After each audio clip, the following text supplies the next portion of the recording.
like to thank you for joining us today for an interview. Could you please introduce yourself? For sure. Thank you for having me. First of all, my name is Mahmood Bany I go by Benny for short because Mahmoud is a hard Arabic name to pronounce. That part is what gets hard in it. But yeah, feel free to call me Benny. I'm from Syria, currently studying criminal justice and criminology at the University of Missouri, Kansas City. So I recently just got my bachelor's. I'll be continuing my master's to it's also going to be in the criminal justice and criminology field. So hopefully the plan is to work with the law enforcement, eventually. So that's pretty much all I have for you right now. So. Well, I wish you the best on that. You mentioned you were from Syria. I'd like to ask you, how was life like growing up there, and what kind of experiences did you have before obviously the war broke out? For sure.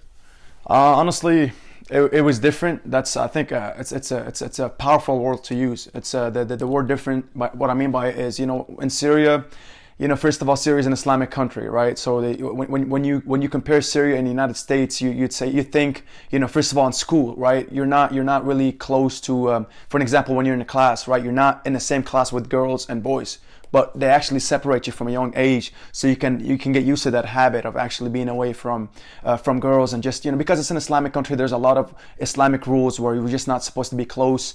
But other than that, honestly, Syria was a great country to live in. I mean, I've grown up there speaking Arabic. It was a very simple life. We've had a house. I went to school there. Food was cheap. A lot of great, opportunities there, whether it's work, whether if it's for, school, to get a job or whatnot. But honestly, it's starting to get difficult back in 2010. That's when the war got in between us. So when the war started back in 2010, that's when I was about 9 years old. So yeah, at the age of 9, we realized that a lot of people didn't want the president to be a president anymore. And frankly, the reason for that was because he was, just not good with his people. He started doing some unfortunate things that were pretty much just disappointing the citizens of Syria. With that being said, in 2011, the president started using a lot of power to get rid of those that are against him. And the unfortunate part was, the fact is that we lived in the countryside of Syria. And the countryside of Syria is the side where pretty much a lot of protests was taking place in. So with that being said, we were pretty much aimed for, me and my family and everyone that lived in the countryside of Syria, because in the countryside there was a lot of protests, a lot of people that wanted the president out ASAP. But of course that didn't happen, and we had to move out of the countryside and move to the capital side instead. The capital side, which is Damascus, it's a safer place to live in, because a lot of the people there are not against the president, and therefore it's not being aimed for. So yeah, we started building a house in Damascus back in 2011.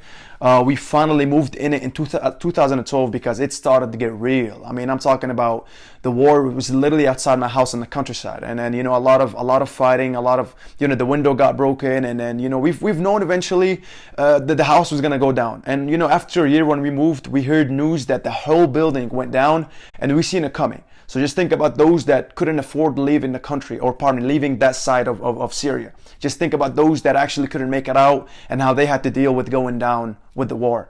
So may they rest in peace. May Allah subhanahu wa ta'ala, Allah is our God. May He be with those who are weak. May He take the president out of Syria, because he is not fit to be a president. But besides that, Syria is a great country.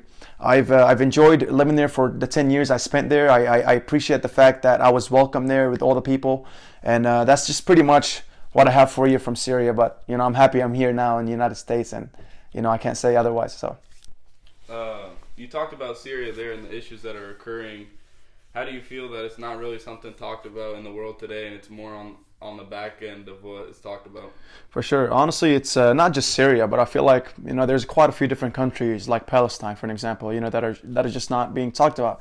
And I feel like the reason for that is because us Arabs or Muslims are pretty much known as and this is the unfortunate reality, right? You'd hear a Muslim, then the first thing you'd think of, if you're not Arabic, that maybe terrorism comes in the process. And I feel like that's something that plays a big role on why we're not being talked about.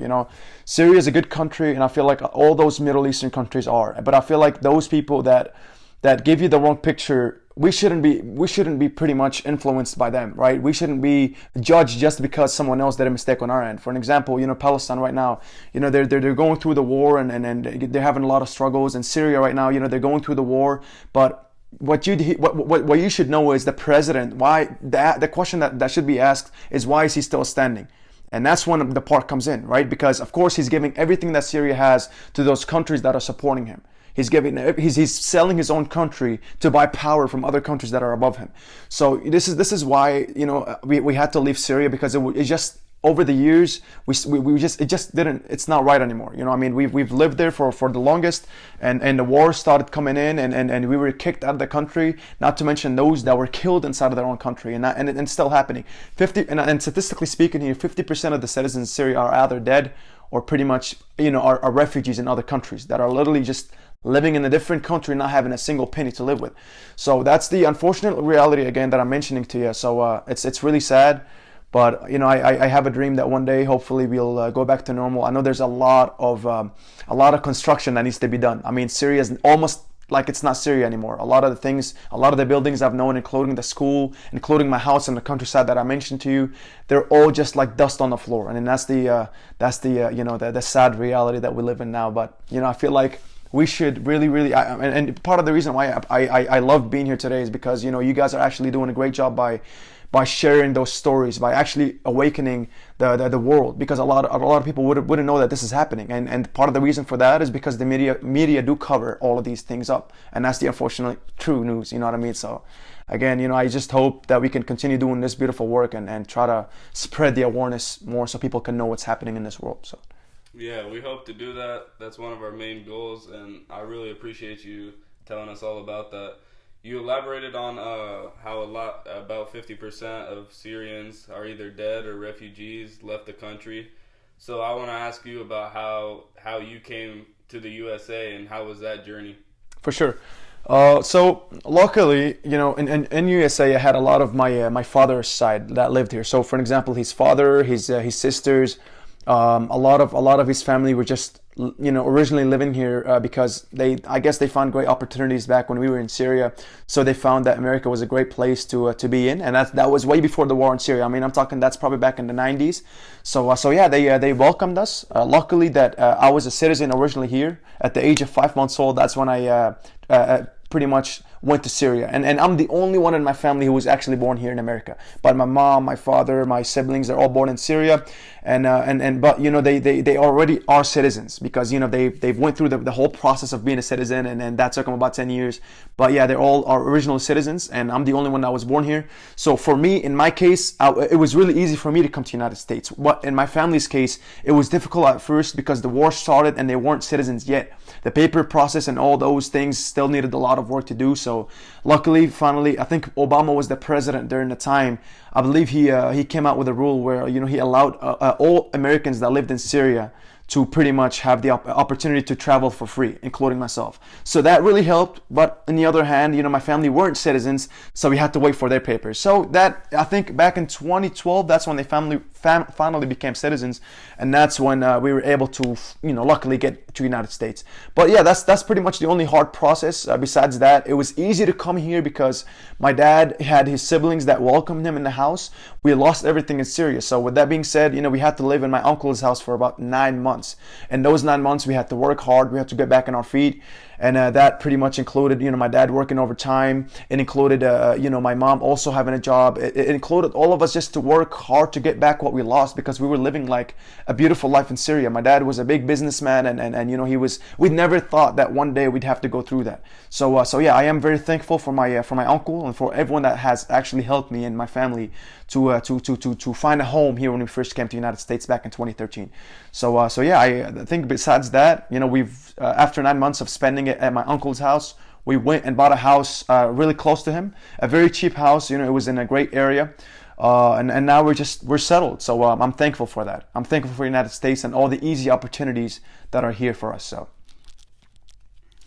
Well, that's great. I'm glad you finally settled in and your family are living a good life now.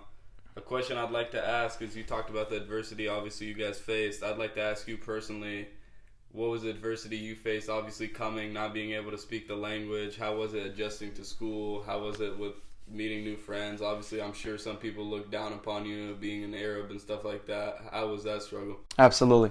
Well, actually, that's a very good question because if you remember in the first question you asked me about how is it living in Syria and what's different.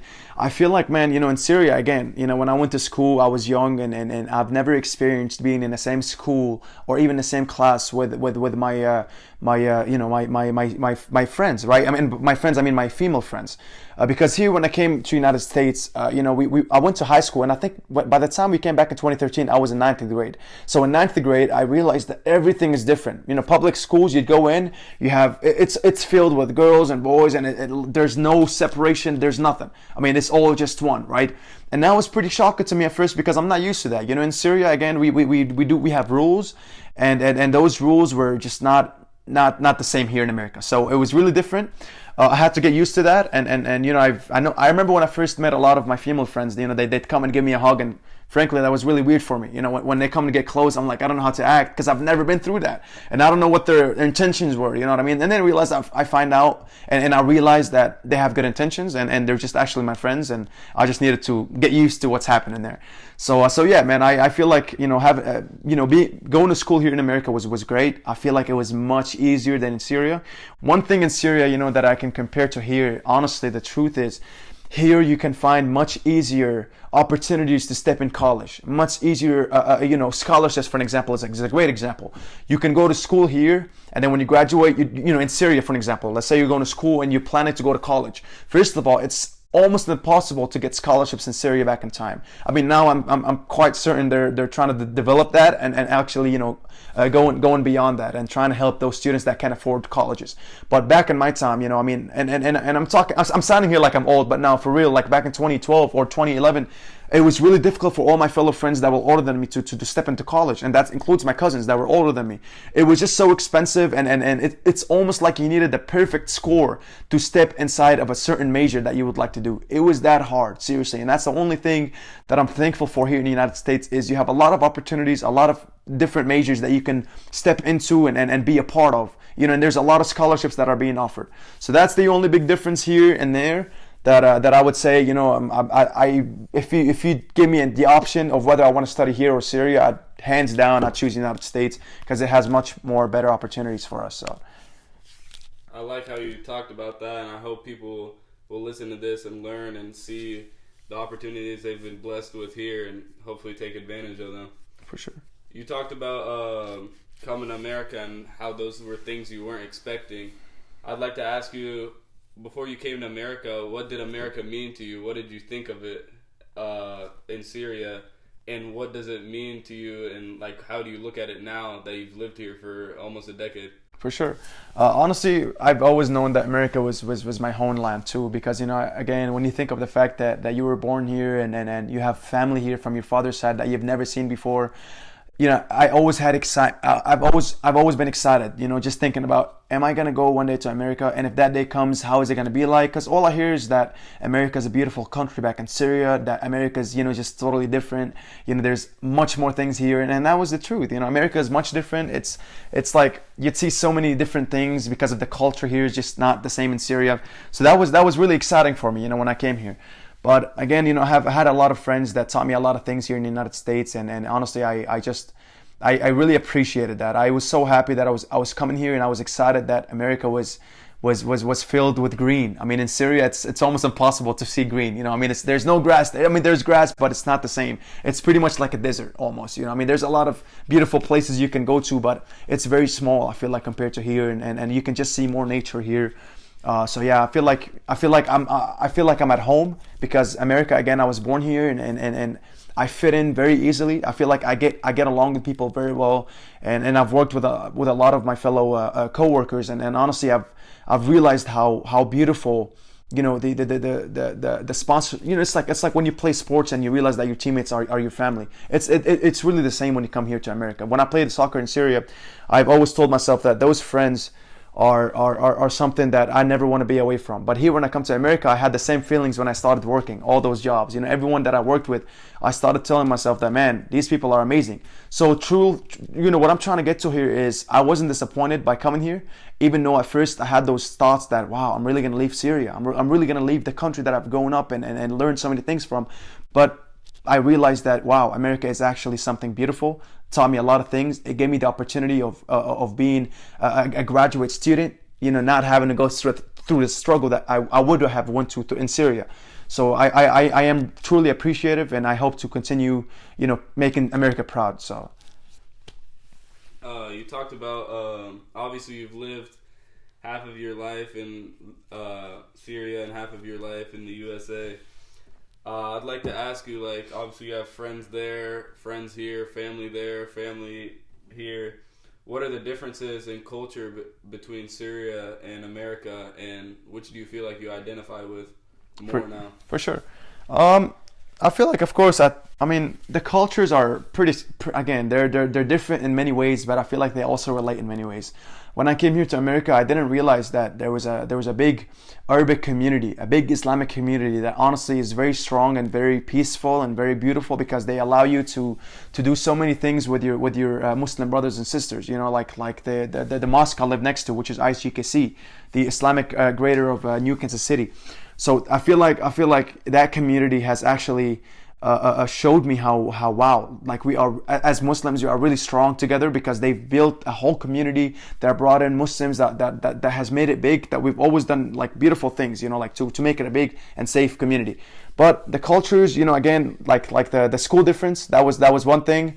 But another thing is the traffic. For an example, the traffic here is much better than the traffic in Syria.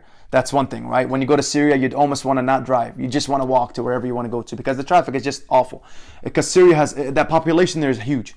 But not to mention also the when you want to like have a job over there, it's like, no, if you work 24 hours, you'd make probably what you would make here working 3 hours. Quite honestly, and that's something I've seen, something my best friends had to go through because of their family who's worked very hard in Syria, but the work was just never paying enough, and that's not their fault. The fault here comes in what was happening in Syria, especially with the war that came in. That even made it worse. You know, now I swear I know people that lives in Syria that are stuck, that couldn't leave Syria, and are actually facing this issue. You know, their father and their mother work, and I'm talking about both parents are working here in the process, right? They're both working, and they work almost maybe like 60 hours a week. And honestly, that's how many hours they need to work to survive. So those 60 hours, even though they're working both, it's still not paying them enough. I mean, they can only pretty much afford the house bills, and they can't do anything fun. They can't travel. They can't go out to have dinner in a restaurant. That would almost cost a whole day working outside. So that's just very different now. That's just very different. When you come here, you'd see how life is truly appreciative. You know, I mean, when you come here, you'd see how, wow, like I should be really more thankful, because in Syria we've never seen that. So that's just the major difference I seen when I came here in the United States. And feel free to ask me anything close to that. I can try to remember what I can tell you. So I like how you shine light on that. It's very important to sometimes sit back and think about how blessed you are. The question I'd like to ask is, like, obviously you talked about all the cultural aspects in Syria that you've had. What cultural aspects have you still kept with you even though you're living here in America, and what has changed for you? What cultural aspects do you think you've like branched off of and like become maybe more Americanized, you could say? For sure, that's a good question, honestly, and that's a question I really hope all of my Muslim brothers and sisters can actually benefit from. You know, first of all, the culture, and this is gonna sound maybe a little personal, but in my case, in Syria, you know, again, I've never experienced, in our culture, it's always been different. It's always been like, you go to school, when you see someone besides school, when you go outside in public, you're walking in the street and you see a female walking, you just out of respect, you turn your face to the other side, and those things are just normal things people would think of, right? But honestly, it's really big. When I came here to the United States, I've had a lot of girls approach me, a lot of girls back in high school that wanted to date me and do many things, but you know, I was, you know, and I know it sounds funny, but you know, honestly, this is the truth. The truth is, I'm not used to that, and that's something that I'm proud of bringing with me from Syria. And not just this culture thing, but it's actually a religious thing that I know I know that God wouldn't be happy if I did what I'm doing. So with that being said, that's something that I kept with me back in Syria. I try to reject all of that. I try to stay away from what you call drugs or all those not necessary drinks or whatnot. I try to just continue to look straight, even though I'm here and it's totally different. I still try to keep those original cultural thoughts and traditions we do back in Syria that would keep me going straight and keep me becoming the great man I am. So that's just what I have for you for now. Yeah, those are some great things, and I'm glad you stayed true to your religion and became a better person because of it. Absolutely. My next question is, I know you play soccer or football as it's known around the world. How did soccer help you connect with people when you came from Syria and allow you to make friends and find comfort? Because obviously everybody in the world pretty much plays soccer, and a lot of people are connected through soccer. So I'd like to ask you personally, how did that allow you to connect with people? Man, I gotta think this is probably my favorite question you've asked me so far. So okay, and this also related to high school, right? Because that's what I have to mention. So when I was a freshman in high school, I didn't know anyone. I came as a stranger. I've spoken no English.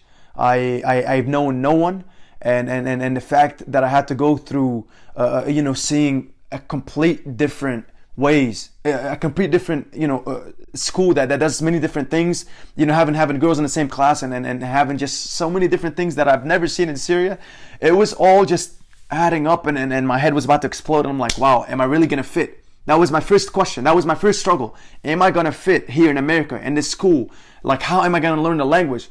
But then I realized that, what? I found out that they had a soccer team. Luckily, I was able to try out and make it.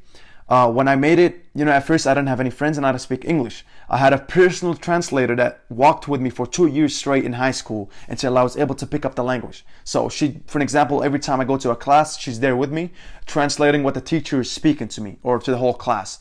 Also, when I get like a packet of homework, she'd come, she'd help me out in school, translate what's happening, and I just go ahead and do it. So back to the soccer point. When she helped me, so the reason why I mentioned her here is because she also helped me to pick up the language skills. And when I started learning English, I finally thought that maybe, okay, now I can go and I can ask to join a team. And luckily I was able to make it. And all those friends that I've met was through soccer. And that's how I became more known in school. When I tried out, I actually turned out to be a great player in that school, and I brought a lot of winning games to our school. So my friends loved me for it, and they at first they didn't like me. They thought that was a stranger. I was just someone from Syria.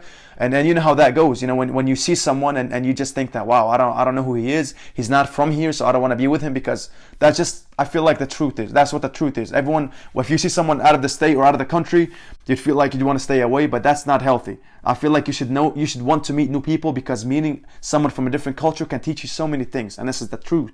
So yeah, with that being said, I've met a lot of friends. I finally became close to people. I was able to surround myself around those friends that spoke the language, the English language. And when I realized that was helping me to pick up my language even faster, I stayed around them for a longer period of time.